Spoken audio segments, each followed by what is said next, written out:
और मशरिक़ वस्ता से बड़ी खबर इस वक्त आ रही है। मशरिक़ वस्ता में जिस तरह से हालात तनावपूर्ण बने हुए हैं, जिस तरह से कशीदगी मशरिक़ वस्ता में लगातार बढ़ती जा रही है, ईरान इजराइल जंग के बाद जो कशीदगी बढ़ी थी वो कशीदगी मशरिक़ वस्ता में कम होने का नाम नहीं ले रही है। और इस बीच मशरिक़ वस्ता के जितने ममालिक हैं वो सब एक तरह से अपनी अपनी तैयारियों में लगे हुए हैं। मशरिक़ वस्ता के हालात पर भी हम बात करेंगे और इसके अलावा जो बड़ा बयान आया है हिजबुल्लाह की तरफ से उस पर भी हम आपको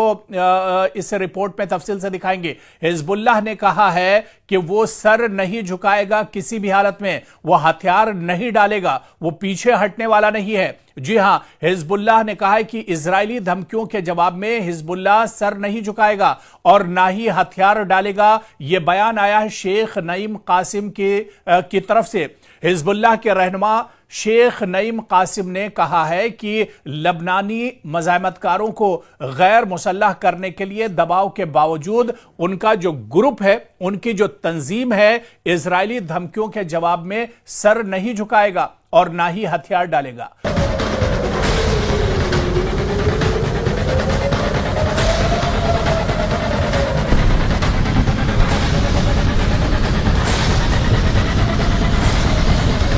कासिम ने आपको बताते चलें कि हिजबुल्लाह के मजबूत गढ़ बैरूत के जुनूबी मजाफात में अपने हजारों हामियों से टेलीविजन पर खिताब किया और उन्होंने अपने इस खिताब में कहा कि यह धमकी हमें इताअत कबूल करने पर मजबूर नहीं कर सकती है। उन्होंने कहा कि बार बार जो धमकी इजराइल की तरफ से दी जा रही है, बार बार जिस तरह से अमेरिका की तरफ से धमकाया जा रहा है, इन धमकियों का उन पर कोई असर नहीं पड़ेगा। यह धमकी, उन्होंने कहा कि हमें इताअत कबूल करने पर मजबूर नहीं कर सकती हैं, यह धमकी हमें कमजोर नहीं कर सकती हैं, यह धमकियां हमें पसपा नहीं कर सकती हैं। गुज़िश्ता साल इजराइल और हिजबुल्लाह के दरमियान जंग के बाद इक़्तिदार संभालने वाले लबनानी रहनुमाओं ने 12 हथियार रखने के अमल पर रियासती इजारादारी का अज़्म जाहिर किया है, जबकि इजराइल से नवंबर में होने वाली जंगबंदी की तामील का मुतालबा किया है जिससे लड़ाई खत्म हुई थी। तो वहीं पर सितंबर में देरीना रहनुमा हसन नसरुल्लाह की इजराइल के हाथों हलाकत के बाद इनकी जगह लेने वाले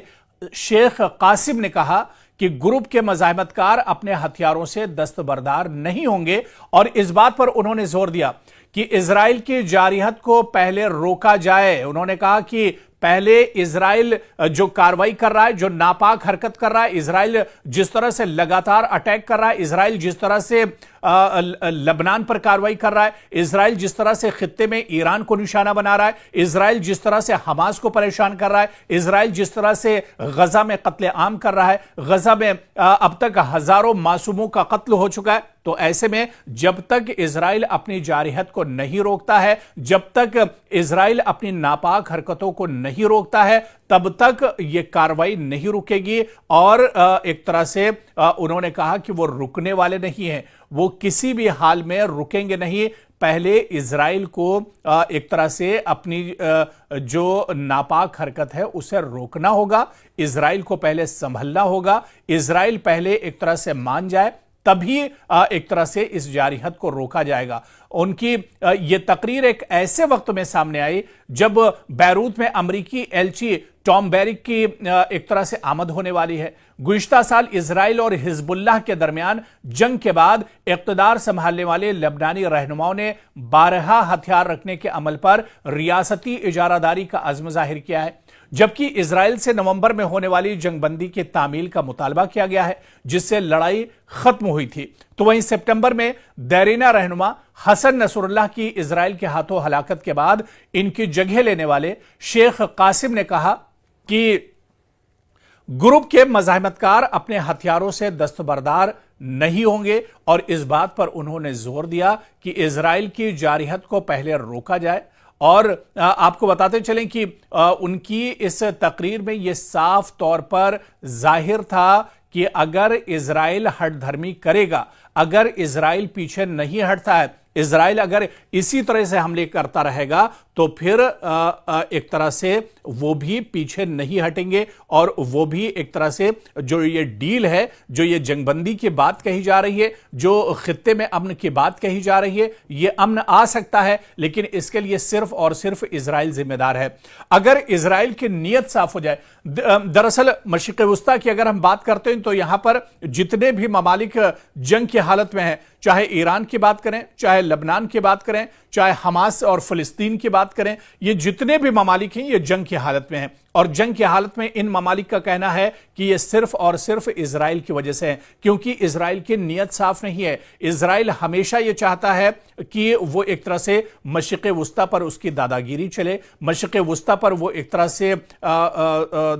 दादा बनकर रहना चाहता है, मशरिक़ वुस्ता पर वो अपना सिक्का एक तरह से चलाना चाहता है, और इसी वजह से ये बात नहीं बन पा रही है। सिर्फ और सिर्फ मशरिक़ वुस्ता के जो हालात खराब हैं उसके लिए इजराइल जिम्मेदार है, या फिर वो इस्लामी ममालिक भी जिम्मेदार हैं, वो अरब ममालिक भी जिम्मेदार हैं जो इजराइल का सपोर्ट एक तरह से करते हैं। और यही वजह है कि इस मशरिक़ वुस्ता में हालात बेहतर नहीं हो रहे हैं, और इसी वजह से अब जो बयान आया है वो बयान भी अब एक तरह से चौंकाने वाला है। और उन्होंने कहा है कि जब तक हिजबुल्लाह पीछे नहीं हटेगा, हिजबुल्लाह जब तक सर नहीं झुकाएगा, जब तक इजराइल एक तरह से हथियार नहीं डाल देता है, या जो इजराइल है वो पीछे नहीं हटता है। दरअसल हिजबुल्लाह बहुत बड़ा ग्रुप नहीं है, लबनान का एक ग्रुप है, और यह भी कहा जाता है कि हिजबुल्लाह का सपोर्ट ईरान से भी होता है, लेकिन हिजबुल्लाह एक मजबूत ग्रुप है। आप देखिए कि मशरिक़ वुस्ता में हालात बहुत पहले से खराब हैं, सालों से यहां पर हालात एक तरह से खराब और कशीदा रहे हैं, और इन हालात में हिजबुल्लाह हमेशा एक तरह से लड़ता रहा है। जबकि हिजबुल्लाह की ताकत बहुत ज्यादा नहीं है, हिजबुल्लाह बहुत बड़ा ग्रुप नहीं है, हिजबुल्लाह को कोई सरकारों का सपोर्ट नहीं है, लेकिन फिर भी हिजबुल्लाह पूरी ताकत के साथ खित्ते में लड़ रहा है। और हिजबुल्लाह कहीं ना कहीं इजराइल की नाक में दम करके उसने रखा है, और इसी वजह से एक बार फिर से हिजबुल्लाह के जो लीडर हैं या लबनान के जो लीडर हैं, उन्होंने एक बार फिर से कहा है कि जब तक इजराइल नहीं मानेगा तब तक हिजबुल्लाह भी पीछे हटने वाला नहीं है। और मशरिक़ वुस्ता में आप देखिए कि चाहे हिजबुल्लाह की बात कर लें, हमास की बात कर लें, या हुसियों की बात कर लें, ये दरअसल वो ऑर्गेनाइजेशंस हैं, ये छोटे छोटे वो सब ग्रुप हैं जो इजराइल के लिए सबसे बड़ा खतरा बने हुए हैं। हालांकि